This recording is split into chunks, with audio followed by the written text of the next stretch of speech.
Hello, everyone. We're going to get started with our second breakout meeting. We have an amazing guest today, Jordan Fair, who's going to talk about finding success through specialization. My name is Kai with the Sales Club Exec, and I have the pleasure to be back here for the second year in a row to help out with introducing our amazing guest speakers. Jordan is the first Vice President of Investments at Marcus & Millichap, and since joining in 2018, he has amassed more than $300 million in sales, and he is an extremely proficient salesman. All right. Thanks. Yeah, I'm excited to be here. Excited to be back at the University of Utah. I got a call, I don't know, in the fall inviting me. They're like, hey, we're inviting alumni from the different universities that are participating in the Sales Summit. And I had the privilege of being alumni of both Dixie State, Utah Tech, and the University of Utah. So I'm excited to be here. Maybe just so I know like who I'm speaking to, who here is in school? And then do we have any industry professionals? A few. Kent. This is Kent Gearin. He works with Marcus & Millichap. He'll be at the job fair. So if you have interest in what we're doing, that's the guy to talk to in a few hours. And then what schools? Just shout them out. I actually don't know what schools are here. Utah Tech. Utah Tech. I saw some Utah State shirts out there. Cool. Well, we'll get going. Just a little bit about me and my story. And if you guys have questions or you want me to expound on something, we don't have a ton of time, but happy to dive in. So I grew up in St. George. I'm an avid Utah Utes fan. Go to all the football games, bowl games, get out as much as I can. And I feel like I've had a little bit of a unique sales journey. When I was going through school, I very early on knew that I didn't want my earnings to be capped by anybody. I either wanted to work for myself or I wanted a path that didn't have a ceiling on earnings and production. So I was immediately drawn into sales. I remember I served a church mission. Oh, this is my family. I've got 3 kids, 1 on the way, some of the hobbies, boating, golf, tearing my Achilles. But so I served a mission down in Brazil, and then when I got home, I had my dad lining me up. He's very connected down in southern Utah, and he's like, hey, this guy, you can come work as a bank teller, make $14 an hour here. You can go work at this place. Right when I got home, I was pushing carts at Costco, and really quick realized that the whole hourly job didn't work for me. So while I was in school, I started doing door-to-door. I did that every summer, and I'll talk a little bit more about that and how I feel like that shaped my sales history. But while I was in school, I was very set on going to law school. I thought that was the path where I could have, unlimited growth potential. I could have this prestigious career. I could do all of those things that I wanted to do. And then we did a trip with the finance club. We came up to the University of Utah and explored some of their master's programs. And while I was sitting there, Danny Wall came and was like, hey, what do you guys think about the Masters of Accounting? I was like, not interested. He's like, what do you think about the Masters of Finance? I was like, not interested. All great degrees, just not for me. And he's like, what about real estate? I was like, well, talk to me about it. And he shared his story of actually going to law school a little bit, getting that path started, and then looking at some of these commercial real estate brokers that were making junior partner level of money in their first or second year. By the time they're in their 10th year, they're making senior partner money, $1 million plus a year without going to law school and doing the 80 hours a week that requires. So for me, real estate was where I ended up, where I'm happy to be and where I'm at now, but a little bit on just kind of shaping that mentality and getting into sales. Like I said, when I got home from a mission and had opportunities to go work in traditional jobs, I saw that I could go out in 3 or 4 months and make, $50,000, $75,000, $100,000 in 4 months doing door-to-door sales. And I know that a lot of you have probably been recruited by door-to-door salespeople, or you see the sales bros online and you're like, man, those guys suck. Part of that culture is true. But I would also challenge you to go find a job where in 4 months, as a college student, without a degree, without any real world experience, where you can go make 100K in a summer. And also, for me, I wasn't the best at it, that's for sure. But what it allowed me to do is master the sales cycle. And I was doing a little bit of prep, kind of looking at different notes on this, like, if you hear the sales cycle, what comes to mind? Like, what is the sales cycle? Can anybody tell me that? Go ahead. I know there's I don't have a bunch of background knowledge about it, but I have gone on a few door-to-door sales blitzes, and I can see after success, for example, in a previous presentation, he was talking about how what you do after is actually so much bigger, because you can, on the come down of success, you can either go back and double back, or you can be overly happy with that. Yeah, okay. Let's take it just a little bit more basic. Like, when you hear the word sales cycle, what are the step-by-step processes that you think about? Go ahead. The way I can think about it is you do your intro. Once you get to closing, if you get an objection, you have an objection cycle. We use that neutralize, green state, value, benefit, close again. Yeah. No, very good. So I'm going to make it even more basic for you guys. I'm doing a bad job asking questions, apparently. So find leads, connect with those leads, qualify the leads, present whatever you're selling, your sales pitch, right? Overcome objections, close the deal, and then like our friend over here said, follow up afterwards. So that's the sales cycle in every industry. The funniest thing for me when I started working at Marcus & Millichap was we sat down and went through this sales cycle, and I'm like, I've been doing this for 5 years, knocking doors, selling pest control, and I'm supposed to use the same tools to sell $50 million pieces of real estate? It's literally the same thing. So if you can become a master of the sales cycle, if you can connect with people, if you can find leads, you can qualify those leads, you can present whatever you're selling, and then when they have objections, overcome them. That, independent of what sales industry you're in and what product you're selling, that's the process. So if you can refine that as many times as you can in your job, you're going to be better at it, right? And so that's why, for me, I was willing to sacrifice every summer. I mean, my best friend from the time I was 3 years old got married during my summer sales season. So I flew in at 10 a.m., went to his wedding, and at 7 p.m. I was on the way back to get on the doors. I was willing to make those sacrifices to master that sales cycle and maximize my opportunities. And that's going to be the truth for any of you in whatever you do. You're going to have to sacrifice. When I left, we'll jump down here. So my next step after door-to-door sales was I came to the MRED program, and I got introduced to a company called RealSource doing acquisitions. They're a great company. I had the opportunity to learn a lot of real estate, and that's kind of what started my foundation, with the MRED program. But very quickly, I realized that they were setting me up for a salaried position that had a very clear cap on what I could do and what I could earn. I remember I was about 6 months away from graduation.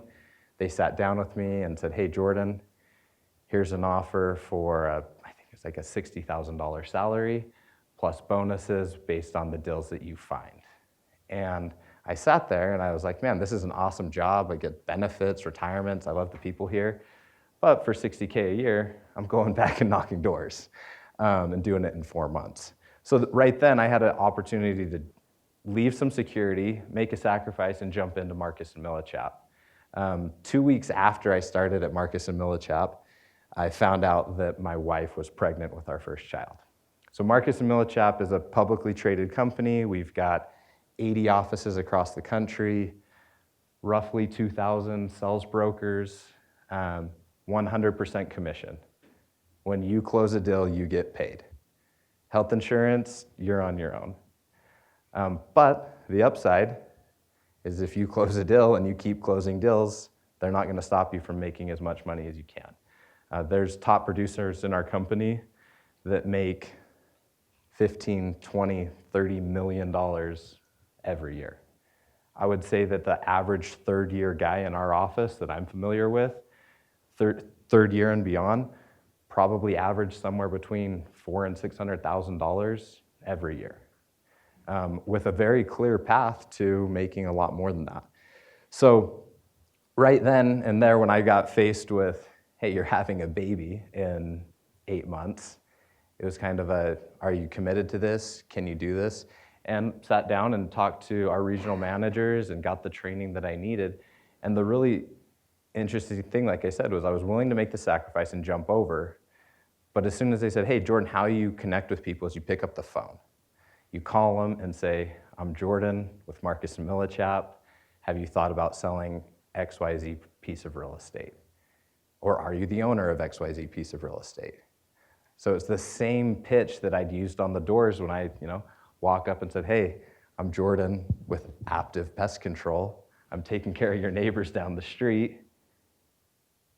Do you guys have bugs? Do you have somebody taking care of your pest control? I mean, the pitch was identical. And so I've talked to my other friends that are in software sales. Hey, who are you having taking care of your HR solutions, whatever it is. So that process of really refining the sales cycle and knowing the ins and outs has been the biggest thing for me. And I know that my topic was, mastering it through specialization, but I would really want to emphasize with you guys that sales is the same cycle over and over. What I feel like has allowed me to create a niche and create a market for myself and really succeed is the specialization. So no matter what your product type is, mine just happens to be self-storage. You can become an expert in whatever you're doing very quickly. It doesn't take 15, 20 years to become an expert in an industry. It just takes your time, effort, and energy and learning it better than anybody else. So how many of you know what self-storage is? 5, 6, I'm sure people just aren't raising their hands. How many of you have ever met somebody that sells self-storage? That wasn't me, right? So when I started at Marcus Millichap, I sat down with our company and they're like, hey, Jordan, do you want to sell retail buildings? Do you want to do medical office? Do you want to do apartments? Maybe ask the same question. How many of you know somebody that's a commercial real estate broker? Okay. How many of those brokers sell retail? You can think of 1 or 2 or 3 or 4. So I looked at it and I was like, hey, this is an opportunity for low-hanging fruit. There's nobody, at the time I started in 2018, there was nobody else selling self-storage in the state of Utah. There was one guy who had been at our company from 2010 to 2016 that had left, started his own firm, and is now building luxury homes up in Park City. And so I wouldn't say that I'm particularly special or great at what I do, but I was willing to be the only one doing it. I was willing to find a market that was a little bit unproven. Nobody knew if people wanted to buy self-storage in Utah, and very quickly became the only option, right? It's a lot easier to win business when you're competing against yourself. So through those first 3 or 4 years, I was able to carve out a niche in the market where I've now controlled probably 80% of the brokered self-storage transactions in the state of Utah. Our team has done close to $7 billion worth of self-storage transactions nationally. And I, like I said, have done over 300 million here in Utah. And all of that comes back to recognizing an opportunity in an underserved market, understanding the sales cycle, and being consistent. So those are kind of my key takeaways for specialization. And this is not specific to self-storage, right? This is specific to whatever industry you're in. You have to know your product better than anybody else, because a lot of us are going to be competing with other products. If you're in the tech world, there's 3 or 4 iterations of your product, your widget, whatever you're selling. There's 3 or 4 other companies trying to push it. If you're a law firm, there's a dozen of them doing exactly what you do. So you have to know your product better than anybody else. And I would take that back one step. A lot of the time, you are the product, right? You've got to sell yourself. You've got to convince your client that you're the right person and you have the solution. So in my world, it's pretty funny because my first step is finding the owner of a self-storage facility and convincing them that I'm the right person to sell their self-storage property. So in that moment, I'm not trying to sell the real estate, right? I'm trying to sell myself as the person to sell the real estate. So I'm the product for the first 3 months of that relationship. And then as soon as we get the business, we sign a listing agreement, they've engaged us to sell their property, now my product changes, right? Now I'm selling the self-storage facility. And to know that, I have to know every self-storage property that is sold in Utah. I have to know exactly why it sold, how it sold, who bought it, how much they paid for it, why they paid what they paid, who did the financing. So I have to know those assets better than anybody else. And what's been interesting in the last 8 years is I've gained competitors and other people are seeing self-storage properties transact in Utah. There's other brokers that are now in my space. What's funny is when those brokers get a listing, their buyers call me because I know the market better than the person listing the property. So if you can put yourself in that position where you truly are the market expert, even if you lose the business, you're still at the table. You still have an opportunity to work and gain that relationship down the road. So then knowing your customer, like I said, my customers up front are the people who own the self-storage properties. My customers, once I've got a listing, are the people that are gonna buy the properties. And then knowing my competitors. Right now, I'm losing a lot of sleep at night because I'm competing for a $70 million portfolio with one of the top self-storage brokers in the country here in Utah. And what it's coming down to is not who knows self-storage better, because we both know self-storage very well. What it's coming down to is who can not throw mud at their competitor, but who can prop themselves up better than the other guy at the table. And so my competitor, he's been doing it for 20 years. I've only been doing it for 8. He's never sold a self-storage property in Utah. I've never sold a $70 million portfolio, right? So knowing him inside and out is allowing us to advance down the road with the client and see where it all shakes out. One of the things that I wanted to spend a little bit of time on is just giving you something actionable to go out in your sales career. I think that what I've learned in sales is there's tiers to success, right? You can be really dumb and make a lot of money in sales, right? That is the lowest level.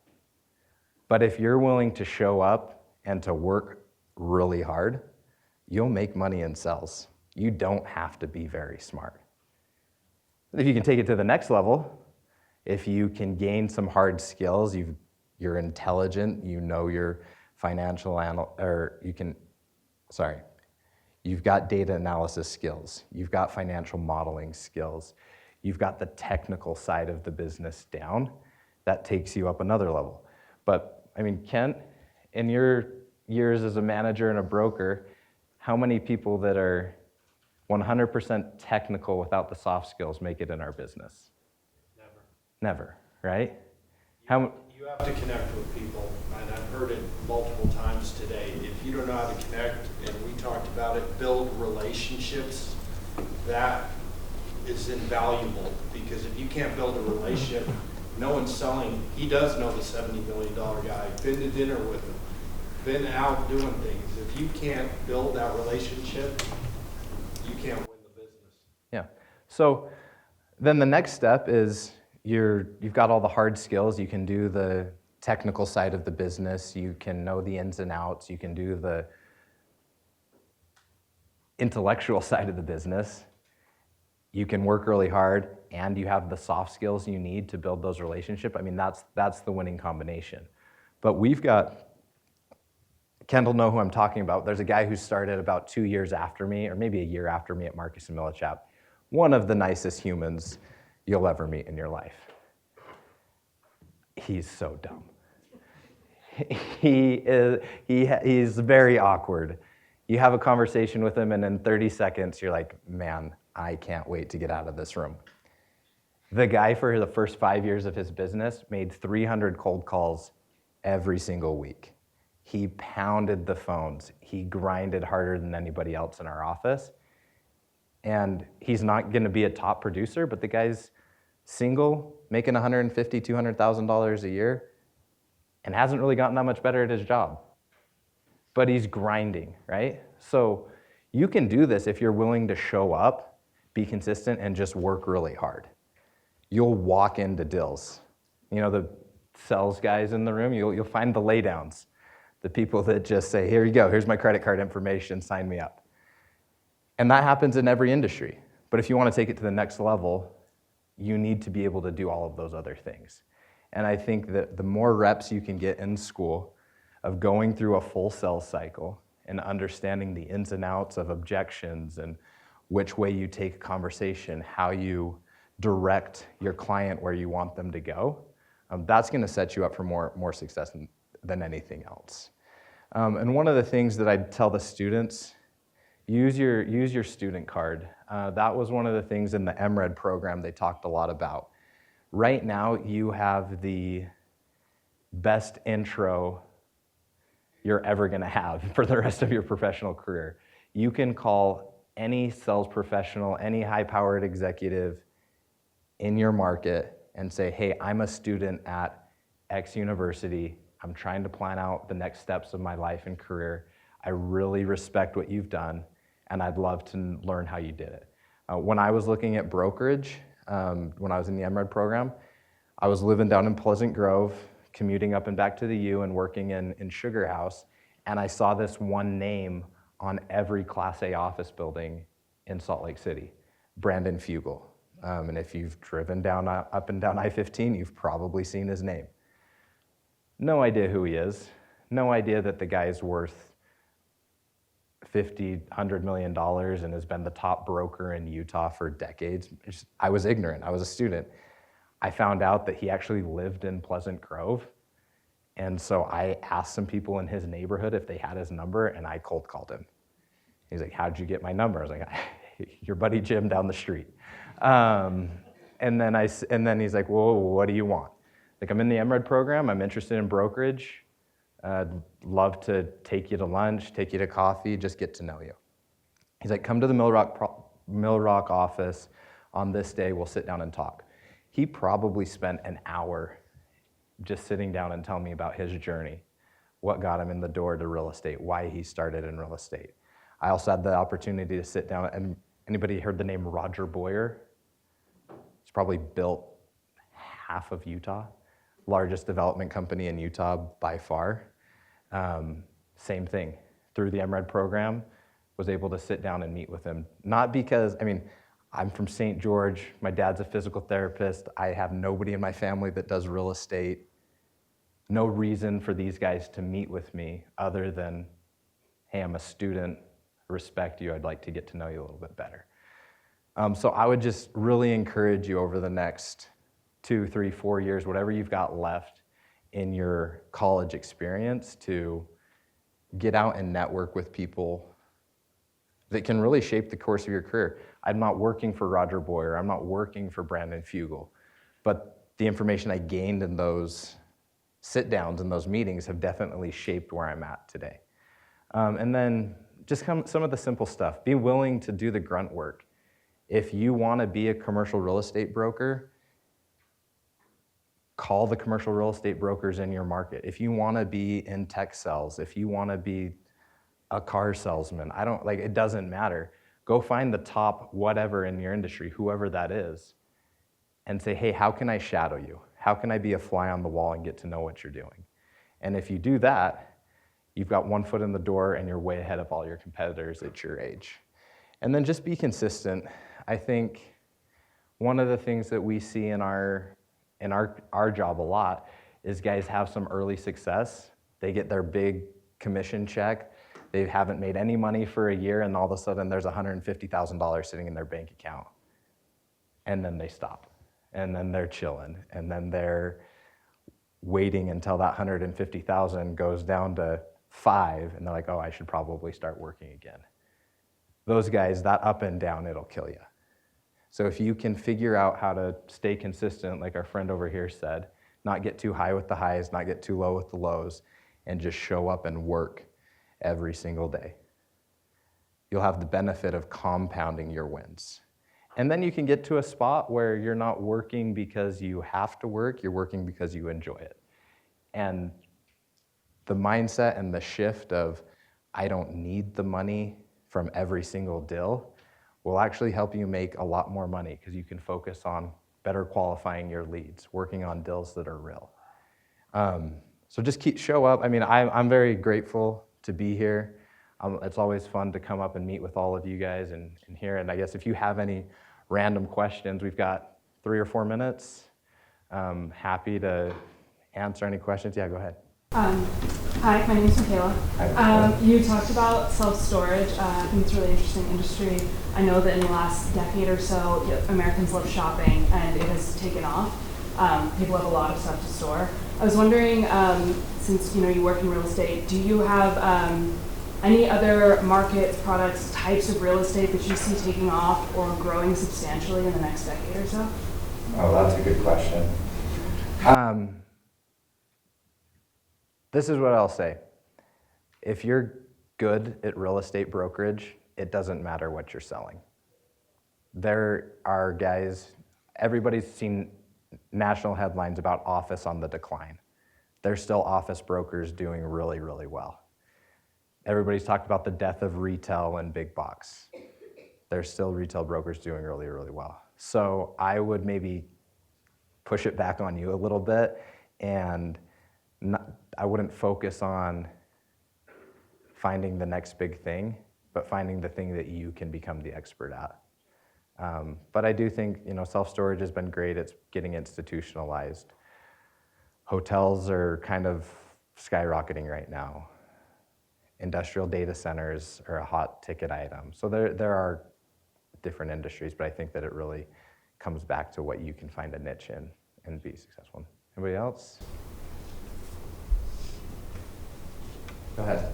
My name is Raylan Largent. I was just curious, you talked about how somebody will make $150,000 and then just stop and then, dwindle down to $5,000. Have you ever found yourself in a position where you've been consistently trying to sell, but you've found yourself in a drought essentially, For where sure. you can't sell, and you've kind of been in a position where this is all commission based and has that Yeah, all the time. I think the biggest thing for me was that first 18 months, 2 years. I tell everybody that comes in to work with us, make sure you have a year of savings, because you're not going to make enough to live on during that first year. And so when my daughter turned 1, so she was born in August of 2018, so August of 2019, I started the business with about $50,000 in savings from my summer sales days. My wife quit working after she had the baby, and in August of 2019, we had $2,000 in the bank and $4,000 in debt on a credit card. So do the math, we were not doing great. And at that point, I had 4 or 5 deals lined up to close in Q4, and we looked at it and said, if these deals don't close, we're out of money. We don't have much of another opportunity. The deals closed. We were able to live very frugally for the first couple of years and create some savings, and that's what's given us the runway. So creating a buffer has been kind of what's kept me in the business, because our sales cycle can be 6 months, It could be 3 months. It could be 2 years. I have clients that I'm working with now that my first interaction with them was 8 years ago when I started. I haven't made a single dime off of them, right? And so one of the things for us, and I would say anybody in a commission-based business, is giving yourself the runway you need to be successful. Don't let running out of money be the reason that you can't be successful on sales. Go into sales with a plan. You've got rich parents, good for you, that's awesome. You've got a spouse that can work, you've got savings in the bank, and whatever you can do to extend your runway will give you success.